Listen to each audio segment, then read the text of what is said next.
সুপ্রিয় ভিউয়ার্স, গত ক্লাসে আমরা দেখেছিলাম আমাদের বালির হিসাবটা। আজকের ক্লাসে আমরা দেখব আমাদের টোটাল ইটের হিসাবটা কিভাবে ক্যালকুলেশন হয় সেটা দেখব। তো চলুন আমরা শুরু করছি। তো এটাকে যদি আমরা ক্যালকুলেশন করি, ব্রিক ইটটা যদি ক্যালকুলেশন করি তাহলে আমরা পাবো 679।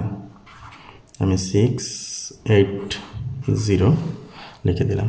এত সিএফটি ব্রিক। তো এক সিএফটি ব্রিকের জন্য আমরা ইট ভাঙতে হয় 9টি, সেজন্য আমরা 680 গুণন 9 দিয়ে দিলাম। তাহলে পেয়ে গেলাম 6120টি ইট আমাদের টোটাল লাগবে। একটি ইটের দাম যদি 13 টাকা ধরি তাইলে আমাদের টোটাল কত টাকার ইট লাগবে? অর্থাৎ আমাদের ইট লাগবে টোটাল ৭৯,৫৬০ টাকার আমাদের ইট লাগবে।